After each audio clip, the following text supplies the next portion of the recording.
कल्याणला मराठी माणसांना मारण्याचा प्रकार झालेला आहे. कसं बघता मराठी नाही, मी सुद्धा या बाबतीतली या ठिकाणी माहिती घेण्याचा प्रयत्न करतोय. आता माननीय मुख्यमंत्री फडणवीस साहेब, उपमुख्यमंत्री शिंदे साहेबांच्या बरोबर या बाबतीतली मी चर्चा करतो. परंतु महाराष्ट्रामध्ये कुठेही अशा पद्धतीनं मराठी भाषिक लोकांच्या वरती जर कोणी जाणीवपूर्वक अन्याय करत असेल तर नक्कीच माननीय मुख्यमंत्री महोदयांशी, उपमुख्यमंत्री महोदयांशी चर्चा करून संबंधित विभागाच्या वरिष्ठ पोलीस अधिकाऱ्यांना सर्व प्रकरणाची चौकशी करण्याचे आदेश दिले जातील आणि याच्या चौकशीमध्ये जे कोणी दोषी आढळतील त्या दोषींवर निश्चितपणाने उचित कारवाई केली जाईल. सर, बीडची आज बीडवरती मुख्यमंत्री म्हणले कसं बघता? या बाबतीतलं 101 नियम 101 अन्वय चर्चा विधानसभेमध्ये झालेली आहे आणि कालच सभागृहामध्ये सांगितलेलं आहे की आजच्या दिवसभराच्या कामकाजामध्ये माननीय मुख्यमंत्री महोदय या सविस्तर चर्चेला आज या ठिकाणी उत्तर देणार आहेत.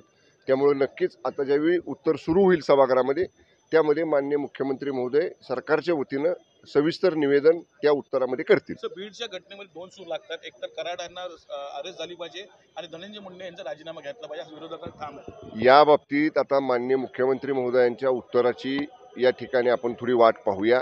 माननीय मुख्यमंत्री महोदयांचं सविस्तर उत्तर सभागृहामध्ये येईल आणि सभागृह सुरू असताना अशा प्रश्नांच्या संदर्भामध्ये सरकारची भूमिका सभागृहाच्या बाहेर, सभागृहाच्या आधी चर्चा, सभागृहात आधी जाहीर करण्याच्या अगोदर बाहेर बोलणं योग्य नाही. त्यामुळे थोडा वेळ आपण थांबा. माननीय मुख्यमंत्री महोदय चर्चेला सविस्तर उत्तर देतील. त्याचवेळी सरकारची यातली भूमिका आपल्याला स्पष्ट समोर येईल. जो पोस्टमॉर्टम रिपोर्ट आलेला आहे या घटनेतला, सरपंचच्या घटनेत, तो खूप क्रूरतेने मारलेल्या घटना आले, खूप भयानक असा तो रिपोर्ट आलेला नाही. मी तेच सांगतोय आपल्याला, थोडा वेळ थांबा. एकदा उत्तर माननीय मुख्यमंत्र्यांचं सभागृहामध्ये येऊ द्यात. त्या उत्तरामध्ये सगळ्या गोष्टी या ठिकाणी ज्या काही आत्तापर्यंतच्या चौकशीमध्ये समोर आलेल्या आहेत त्या सभागृहाच्या निदर्शनाला आणून दिल्या जातील. मी आता सांगितलं आपल्याला की कालच ती घटना घडलेली आहे. मी आता माननीय मुख्यमंत्री, दोन्ही उपमुख्यमंत्र्यांच्या बरोबर आम्ही चर्चा करतो आणि नक्की या प्रकरणामध्ये मुख्यमंत्री महोदय स्वतः लक्ष घालतील आणि जे कोणी दोषी असतील, जाणीवपूर्वक मराठी भाषिक लोकांवर, मराठी बोलणाऱ्या लोकांवर अशा पद्धतीने जाणीवपूर्वक जर कोणी वारंवार त्रास द्यायचा प्रयत्न करत असेल तर महाराष्ट्रामध्ये ते सहन केलं जाणार नाही.